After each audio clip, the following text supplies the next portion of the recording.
And we are back a few days removed from an exhilarating football game down at Andre McCoy Stadium Saturday afternoon, a 28-21 victory for our Spartans. Nate and I were able to be there. Hopefully you were able to join us for the action on facebook.com. But if not, we're here to recap and to react to everything we saw Saturday afternoon. Nate, welcome back. Now that we're a few days removed and we've had some time for what we saw to gestate a little in our hearts and minds, what is still standing out the most to you now that we've had 4 days to talk about and to reflect on what we saw Saturday afternoon? I think the two biggest things would be obviously the defensive performance was pretty extraordinary. And I think you saw in the newspaper article, they focused a lot on the defense. They gave Coach Perry the game ball after the game, which he was a little upset. Not upset, but he was like, I don't deserve the credits. It's about the kids and they deserve the credit. But obviously they had a really great game plan. And they executed, especially being outsized at almost every position. Just their scheme and what they tried to do to create problems for Archbishop Williams, they were obviously successful in that way. And so the defensive performance was incredible. And I think if you look at the final score, people would say, well, you gave up 21 points and gave up 2 long touchdowns. But the story of the game was much, much different than that. Than if you just look at the box score. The defense really did dominate. And the other thing I would say is just how normal it felt. This game felt super, super normal. We had over 120 people that were registered to be at the game. So the stands were filled. The noise was there. Obviously we were in the press box, which was jam packed with We cable can't talk access. about that. It's the questionable COVID protocols in the press box. And so, I mean, at one point our camera was getting shaky because the staying fans were rattling the bleachers to try to get them fired up for a big 4th down play. And so a lot of it just felt very normal. And those are, I guess, the two biggest things that I think of when I think back to the game. Yeah, it did feel normal. In fact, I was on the drive home. I think I had the realization that I never really thought about the COVID protocols or anything like that the entire time we were there. I guess until the game was over, they took their helmets off and it was like, oh yeah, they're wearing masks underneath those helmets. But with the helmets on and everything, and there's no, I mean, to me, they were I think the only time that I even mentioned COVID protocols, you weren't even in the booth with me when this happened, was coin toss. One captain went forward for each team for the coin toss. I think that was the only difference that visibly you could see. I don't know if there's other things that to the amateur eye, I didn't realize that there were rule changes or something, but I think it was all the same otherwise.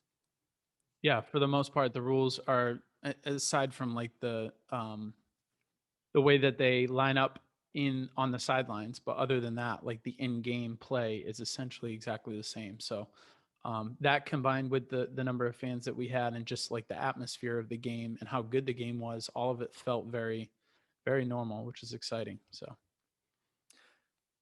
Well, we're going to talk about some of the specifics of the game here, but especially for the sake of those people who weren't able to watch over the weekend or haven't gone back and watched the stream, which you can still find on the Bishop Stang High School Facebook page. Let's kind of walk through some of the major events. It was a long game because there was a lot of turnovers and a lot of stoppages.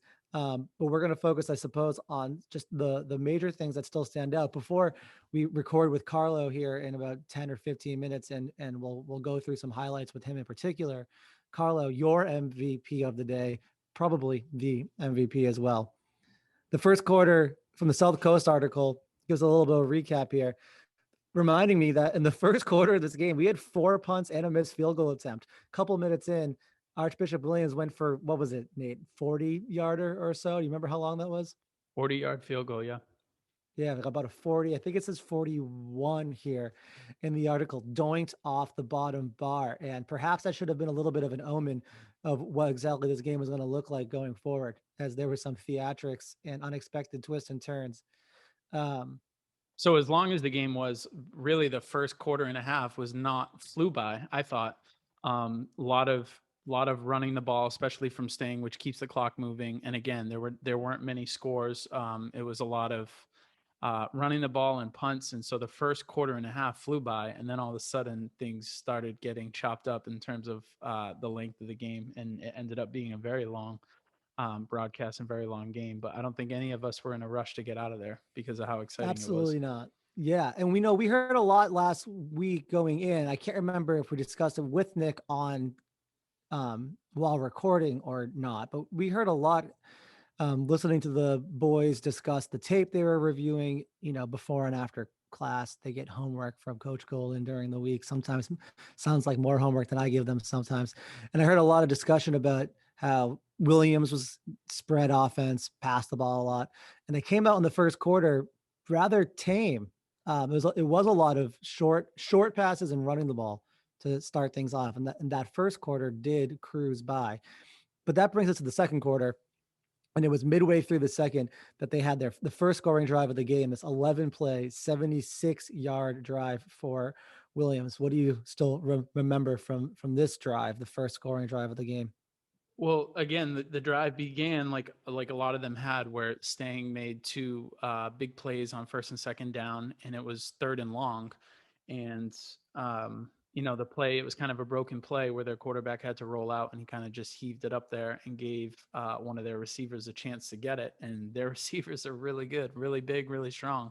So sometimes that's the best play. Just throw it up there and let your guy go get it.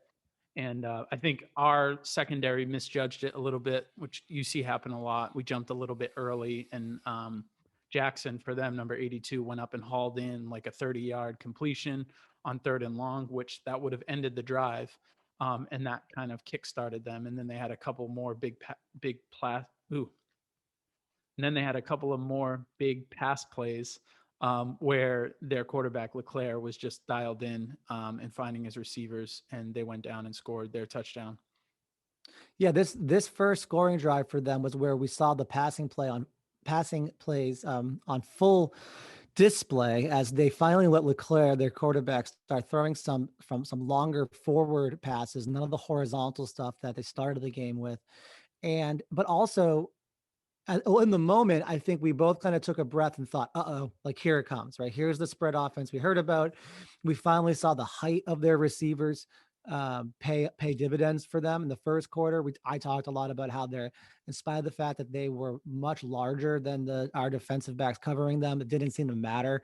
And I almost felt like we had jinxed it a bit because on this drive, Jackson got that 30-something yard reception on third down. But what we didn't focus on was how without that long reception where he went up and out jumped everyone else for it, and maybe it was a bit misjudged, like you said. Without that play was dead, and we would have just had still a 0-0 game. And that, I think, ended up being more telling of how the rest of the game was going to go than the rest of that drive, because they did not march down the field like that, at least, really again. And some of the later scoring plays also wouldn't have happened without some fortunate bounces or some some fortunate positioning like we saw on that third and long. But they did march down after that long reception, two more long plays and a 12-yard touchdown pass to Matthew Kowalski, another big boy, big receiver for Archbishop Williams, put him up 7-0. And at this point, we thought, okay, 5 minutes ago in the first half, perhaps the writing's on the wall here. We held them off as long as we could. The offense isn't doing anything. The forecast didn't look great. But these last 5 minutes were where things, the wheels started to come off of this game, and we realized that we had no idea what was going to happen next. Well, that was the thing, is that Yeah. our offense to that point, I mean, they would all tell you this themselves, including the coaching staff, couldn't do anything in the first quarter and a half. And we just weren't gaining any positive momentum on that side of the ball.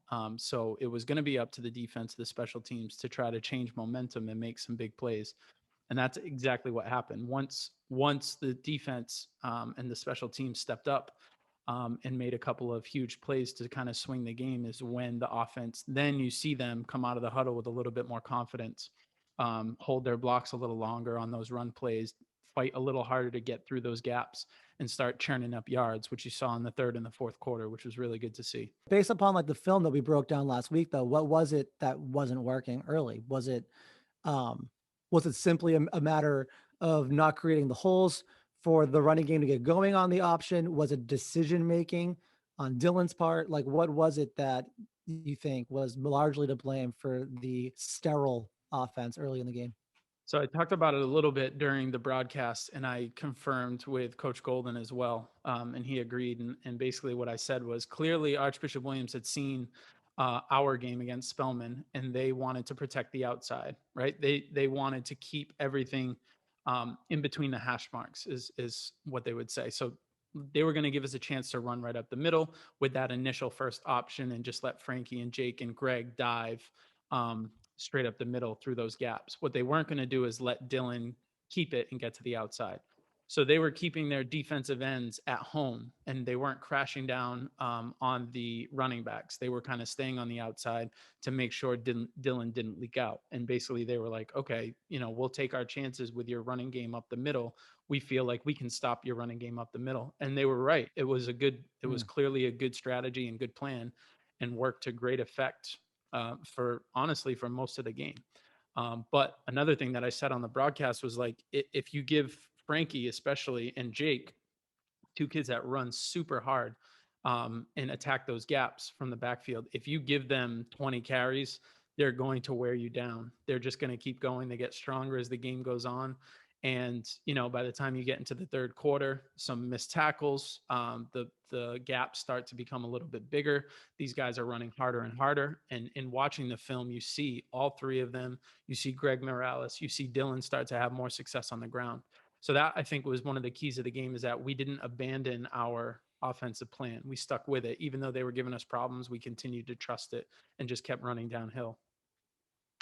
Well, with the remaining 5 minutes in the first half, we saw back-to-back defensive touchdowns for the Spartans that swung the game 14-7 in their favor.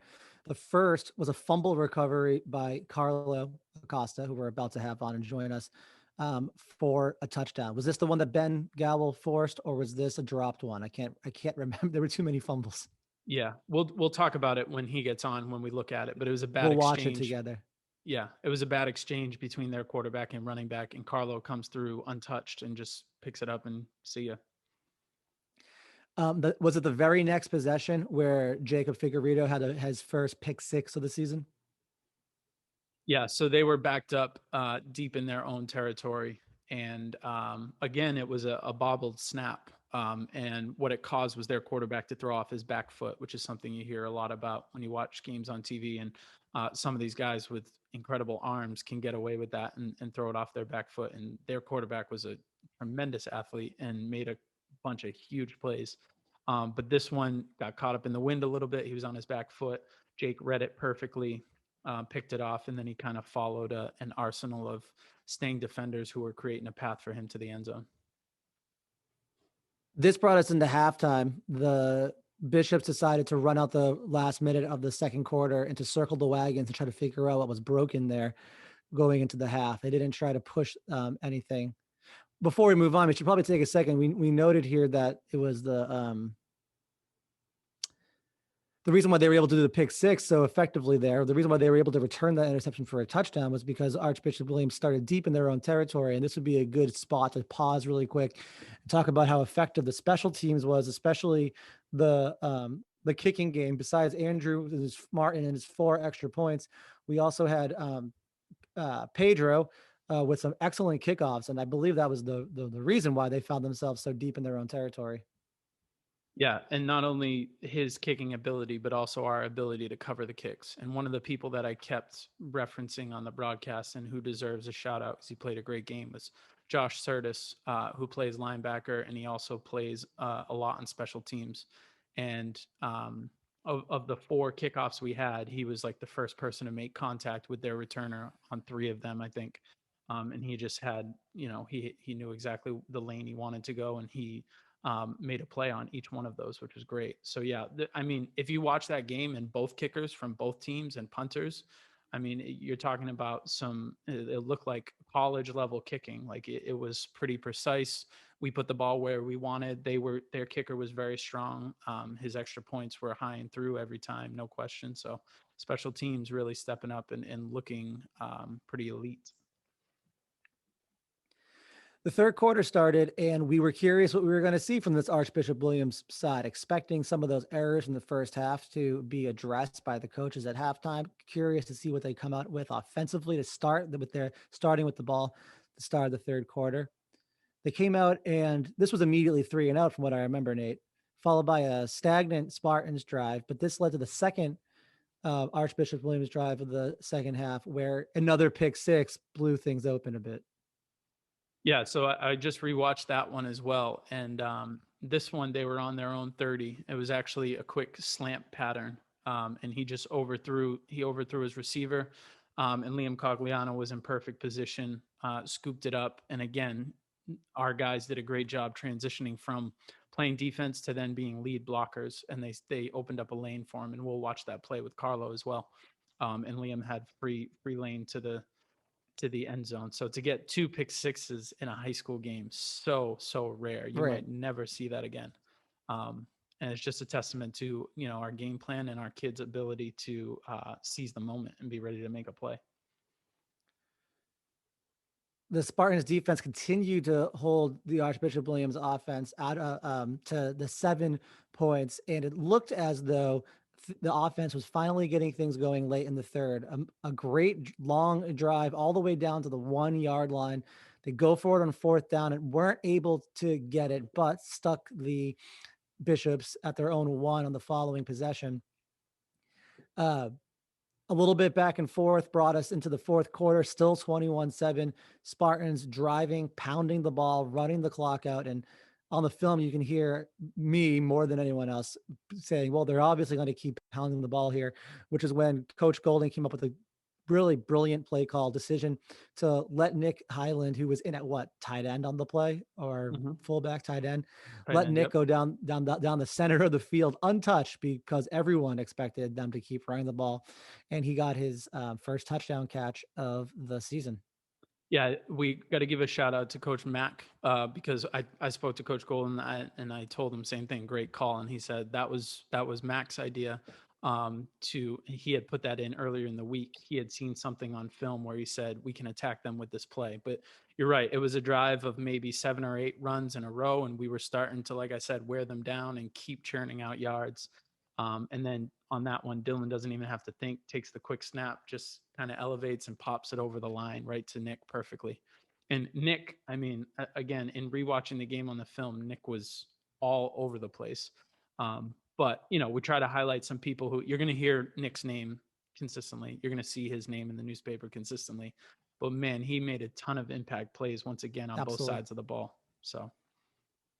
Well, the rest of the game was characterized by Archbishop Williams trying to mount something of a comeback. And like we noted at the beginning, it required a few seemingly lucky bounces in their favor, including 2 long touchdown passes, one of which bounced off one receiver's hands and into another's.